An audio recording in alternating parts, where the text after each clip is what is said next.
En effet, une des premières expériences que fait le nouveau croyant est celle du pardon. Il réalise qu'il vient de s'approcher de Dieu, d'un Dieu qui pardonne. Et lorsque nous ouvrons la Bible, nous sommes frappés de voir combien souvent le Seigneur nous dit qu'il est prêt à pardonner. Nous avons dans la Bible de nombreuses, de glorieuses promesses concernant le pardon. Je cite Ésaïe 1,18, des textes bien connus, mais qu'il est bon de reprendre. Ésaïe 1,18, une invitation du Seigneur. Venez et plaidons, dit l'Éternel. Si vos péchés sont comme le cramoisi, ils deviendront blancs comme la neige.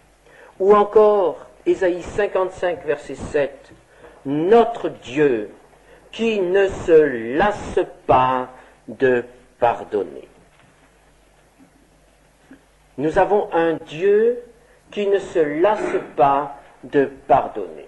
Frères et sœurs, c'est le grand message de la Bible. Un Dieu qui pardonne, un Dieu qui aurait toute raison d'être en colère, un Dieu qui aurait toute raison de nous rejeter à jamais, de détruire cette terre de révolte et de crime, un Dieu qui a horreur du péché, un Dieu qui est saint, un Dieu qui est juste. Et voici, la Bible nous dit que ce Dieu saint et juste nous aime. Et parce qu'il nous aime, il veut nous pardonner. Il est prêt à nous pardonner. Et la Bible dit que notre Dieu ne veut pas la mort du pécheur, mais qu'il se convertisse et qu'il vive. Qu'il se convertisse et qu'il soit sauvé. Ce que Dieu attend, c'est que nous remplissions les conditions qui lui permettent de nous pardonner, de rétablir la communion avec nous, plutôt d'établir pour la première fois la communion avec nous, et de nous appeler, nous qui sommes par nature des rebelles et des enfants de colère, de nous appeler son peuple, ses amis, ses enfants. Un Dieu qui pardonne, un Dieu qui ne se lasse pas de pardonner. Et cela depuis les premières pages, depuis les premières pages de la Bible jusqu'à la fin. Comment pardonne-t-il? Sous l'Ancienne Alliance, il a donné un moyen pour obtenir le pardon. Et ce moyen, ce sont les sacrifices. Et nous lirons dans le Lévitique au chapitre 4 quelques versets concernant les ordonnances du sacrifice. Lévitique 4, verset 27.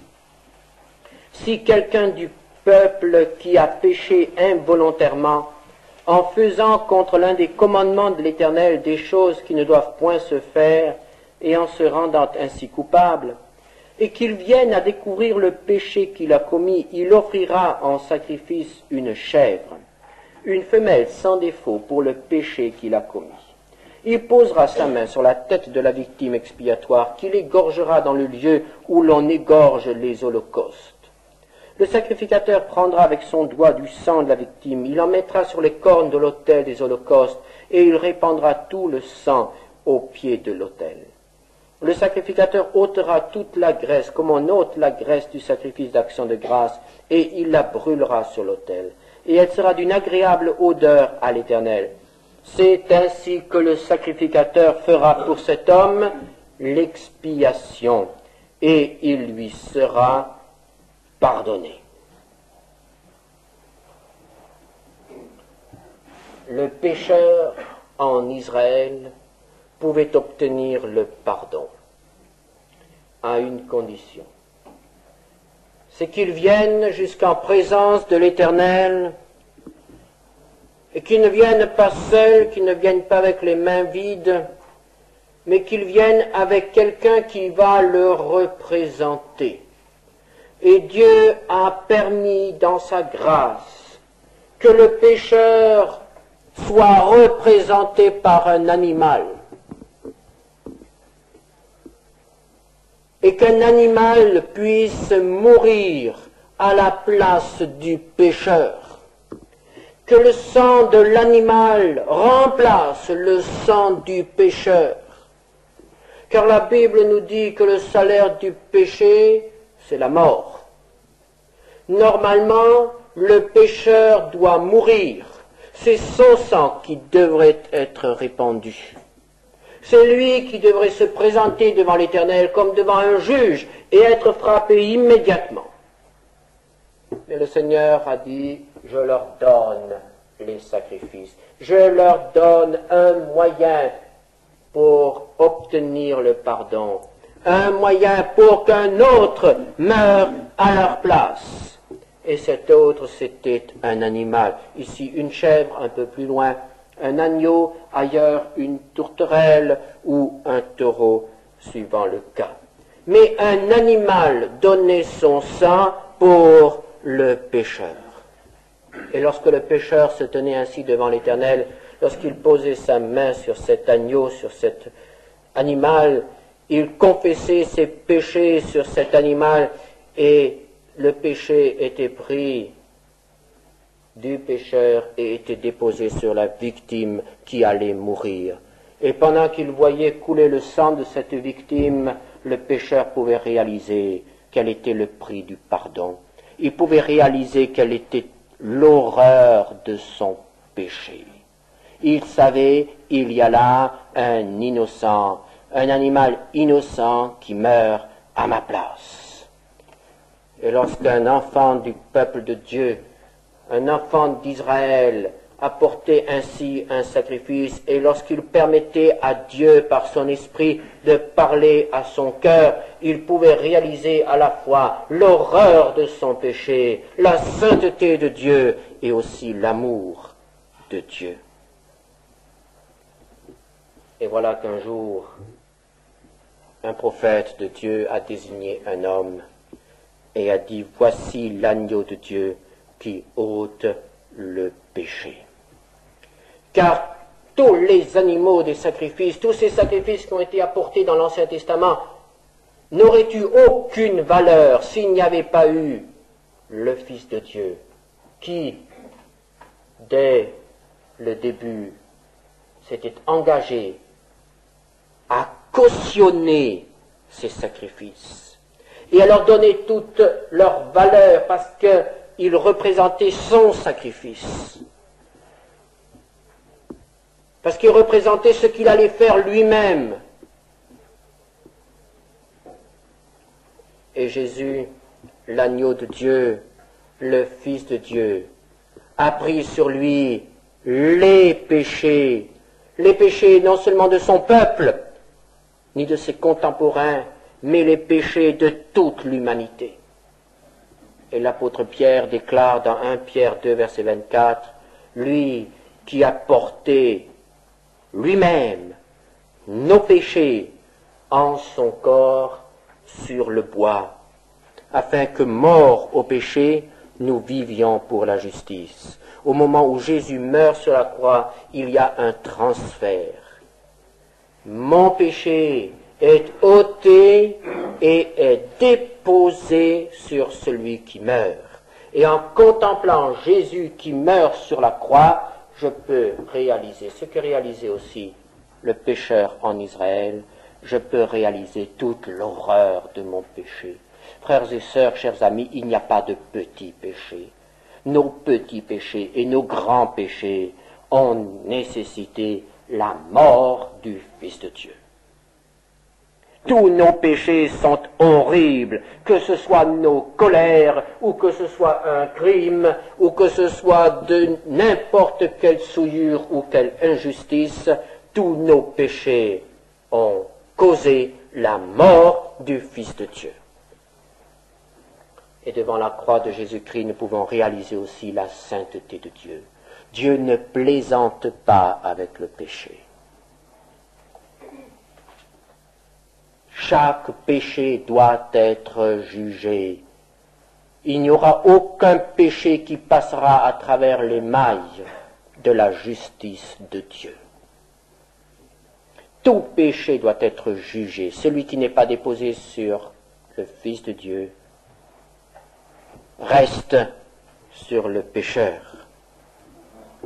Et Jésus est venu et il a pris sur lui nos péchés. Et là nous réalisons l'amour de Dieu. Dieu qui donne son Fils, parce qu'il ne veut pas la mort du pécheur, mais sa vie et son salut. Et c'est pourquoi le pardon est en Jésus. Il ne peut être trouvé nulle part ailleurs. 1 Jean 2, verset 12. Je vous écris, petits enfants, parce que vos péchés vous sont pardonnés à cause de son nom. Ou encore, Éphésiens 1, 7. En lui, c'est-à-dire en Jésus-Christ, nous avons la rédemption par son sang, la rémission des péchés selon la richesse de sa grâce. Il n'y a de pardon qu'en Jésus-Christ. Quel que soit notre péché, quel que soit notre passé, il n'y a de pardon et de délivrance qu'en Jésus-Christ.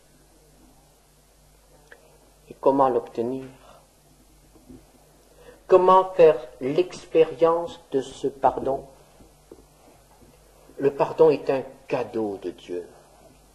Dieu nous accorde le pardon en nous donnant son Fils. Dieu a tout fait pour que nous soyons pardonnés. Mais quelles sont les conditions pour recevoir? Prenons d'abord dans le 2e livre des Chroniques, 2 Chroniques 7, le verset 14.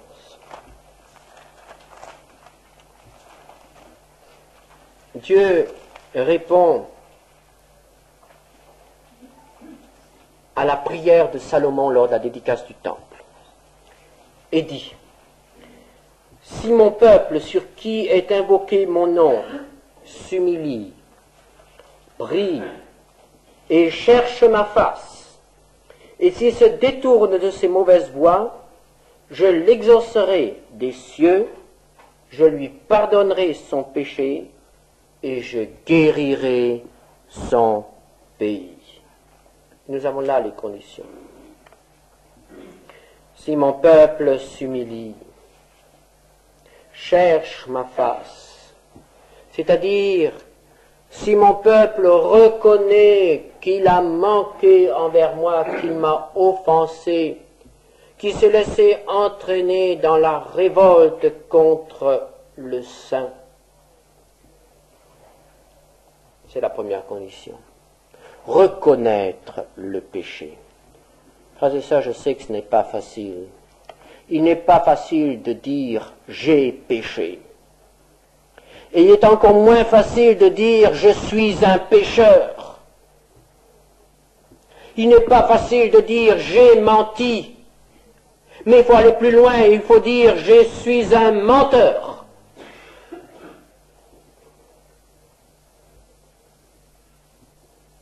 On reconnaît l'arbre à son fruit. Si je mens, c'est que je suis un menteur. Si je vole, c'est que je suis un voleur. Il n'y a pas d'autre nom pour cela. Si je tue, c'est que je suis un meurtrier. Et souvent, nous ne faisons pas la liaison. Nous sommes prêts à confesser les péchés. Et avec combien de peine. Mais nous ne sommes pas prêts à reconnaître que nous sommes profondément et désespérément mauvais. Reconnaître. Ne rien cacher. La parole de Dieu nous parle de cette marche dans la lumière. Il faut que nous soyons limpides. Il faut que nous ayons le courage d'apporter au Seigneur tout ce qui, dans notre cœur, nous condamne. Il y a des enfants de Dieu qui ne parviennent jamais à une véritable joie, à une véritable paix, parce qu'ils n'ont pas eu la précaution de faire ce grand nettoyage au début de leur vie avec le Seigneur. Ils n'ont pas tout apporté au Seigneur. Ils ont apporté les plus gros morceaux qui étaient juste là et qu'ils ne pouvaient nier. Mais ils n'ont pas permis au Saint-Esprit, à la lumière de Dieu, d'aller jusqu'au plus profond de leur être et de leur montrer quelles sont les raisons de certaines de leurs réactions, de certaines de leurs attitudes, de leurs pensées. Pourquoi est-ce que j'ai de mauvaises pensées? Pourquoi est-ce que j'ai de mauvaises réactions? Permettons au Seigneur de nous éclairer, de nous montrer ce qu'il y a au plus profond de notre cœur, et nous y découvrirons peut-être avec horreur de l'orgueil, de la vanité, de la dureté, de la cruauté, de la méchanceté, que sais-je encore. Tout au fond de notre être, toutes ces mauvaises racines qui nous empoisonnent, il faut apporter tout cela. Et il faut réaliser l'horreur de notre péché. Dieu ne peut pas supporter qu'un de ses enfants se présente devant lui tout fier de ce qu'il a fait. Je ne suis pas comme les pécheurs. C'était l'attitude du pharisien. Je donne, je fais, je ne fais pas. Dieu ne peut pas supporter une telle attitude. Et il veut nous montrer que par nature, nous sommes tous de la même espèce. Et nous sommes tous capables de la même chose. Et l'apôtre, le Jean-Baptiste, le précurseur, quand il voyait venir à lui tous ces hommes qui se repentaient et qui étaient baptisés en signe de repentance, et quand il voyait avec quelle légèreté certains se présentaient devant lui, il les secouait parfois vertement.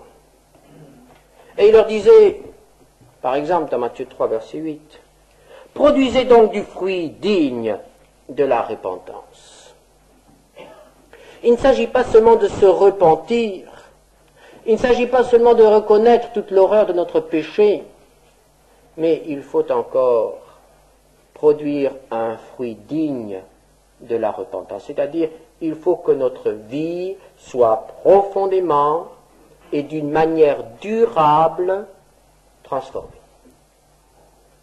Quel est le fruit de la repentance? D'abord, la réparation. Si je vous ai volé quelque chose, il faut que je vous le rende. Sinon, ce serait absolument vain pour moi de dire « Oh, le Seigneur a pardonné mon péché, et je garde la mobilette que je vous ai volée. » Il faut réparer. Zachée a réparé. Il a rendu, et il a rendu avec intérêt, au quadruple, 4 fois plus. C'est pas quelque chose.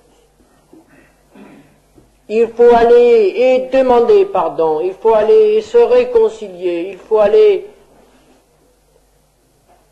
et vivre autrement. Et il y a aussi la séparation. Il faut être fermement décidé à ne plus recommencer. Oh, je sais que parfois, nous ne nous faisons pas d'illusions. Je me suis mis en colère et je sais bien qu'il m'arrivera malheureusement de me mettre encore en colère. Mais il ne faut pas accepter cela. Il faut dire oui, je sais que j'arriverai peut-être encore à me mettre en colère, mais, Seigneur, maintenant, je suis fermement décidé de ne plus me mettre en colère. Aide-moi à ne plus me mettre en colère. et considérer ce péché comme quelque chose d'absolument étranger, quelque chose dont nous voulons nous séparer, dont nous ne voulons plus rien avoir à faire. L'apôtre Paul exprime cela, vous êtes morts au péché.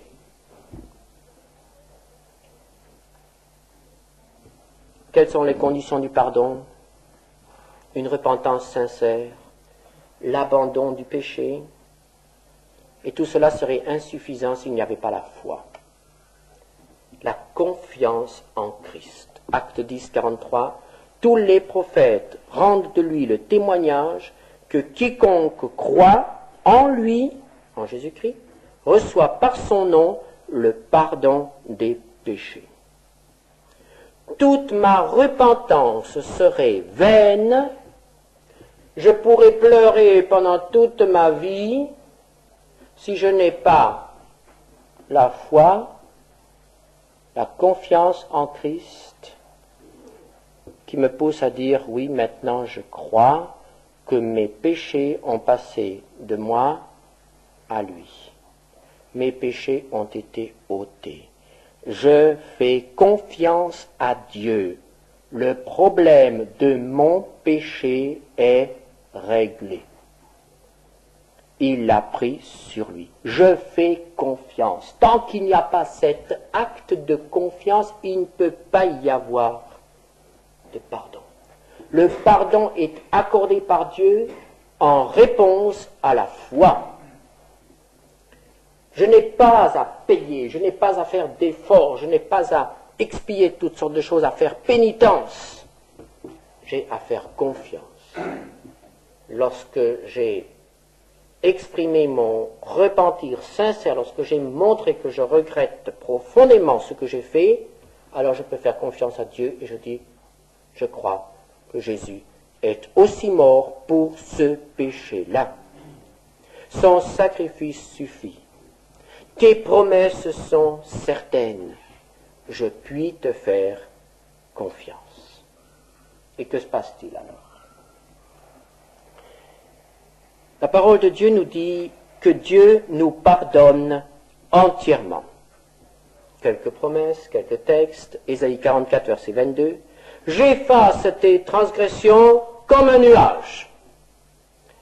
Et quand un nuage est balayé par le Mistral, vous ne le trouvez plus. Il est parti. Il n'existe plus.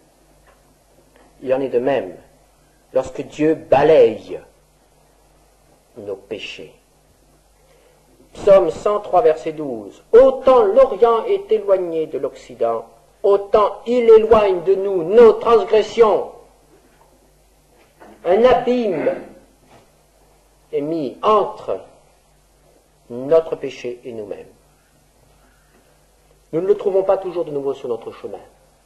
C'est un problème réglé.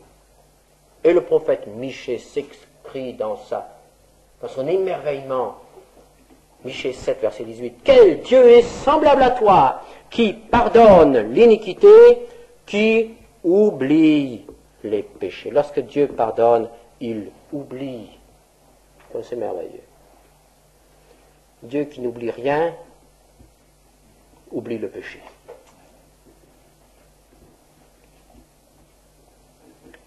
Que se passe-t-il alors lorsque nous réalisons que Dieu a oublié mon péché, que Dieu a oublié mon passé? Alors il y a la joie. Et nous pouvons vivre dans cette joie. Psaume 32, verset 1. Heureux celui à qui la transgression est remise, à qui le péché est pardonné. Frères et sœurs, je suis parfois atterré de voir le manque de joie dans l'Église. Et je suis persuadé de ce que cela vient, de ce que les chrétiens ne réalisent pas vraiment ce pardon. Il n'y a pas vraiment cette expérience du pardon. Car quand on est vraiment pardonné, il y a de la joie dans notre cœur, et ça se voit aussi sur notre visage. Lorsque nous expérimentons le pardon, il y a aussi la paix. Ah, quelle paix en nous, lorsque nous savons qu'il n'y a plus rien qui nous sépare de notre Dieu. Et dans ce pardon, il y a aussi la force, il y a une puissance. Quand je sais que je suis pardonné, mais je suis comme un homme neuf. Je suis comme un cahier dans lequel encore rien n'a été écrit. Tout l'avenir est là, toutes les possibilités sont là. Je suis un homme neuf, je suis un homme renouvelé entièrement. Et je peux faire confiance, car je sais qu'il m'aidera. Il m'aidera à surmonter les tentations.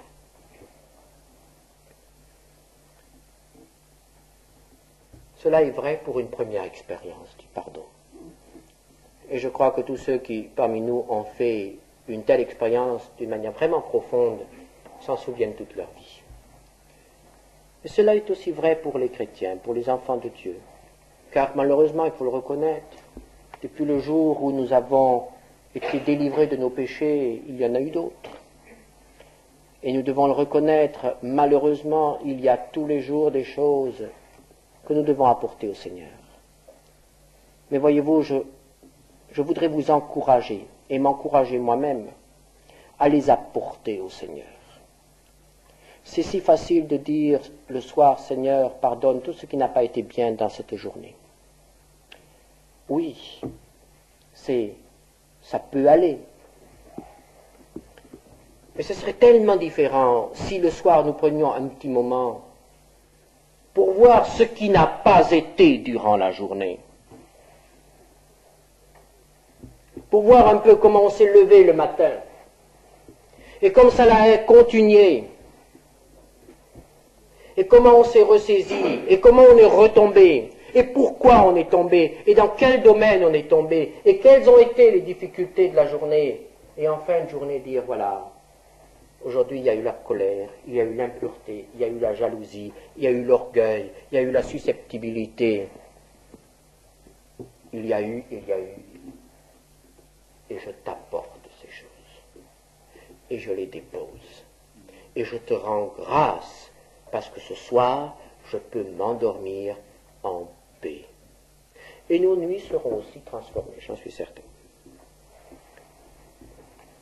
Pour le pardon, il faut chaque fois renouveler ce que nous avons dit ce matin. Reconnaître, c'est-à-dire confesser, abandonner, croire et expérimenter le pardon. 1 Jean 1,9, si nous confessons nos péchés, ça s'adresse aux chrétiens, il est fidèle et juste pour nous les pardonner et pour nous purifier de toute iniquité. Nous resterons des pécheurs jusqu'à notre dernier souffle. Mais jusqu'à ce moment-là, nous aurons toujours l'occasion d'expérimenter le pardon, car nous avons un Dieu qui ne se lasse pas de pardonner. Nous voulons bénir ce Seigneur.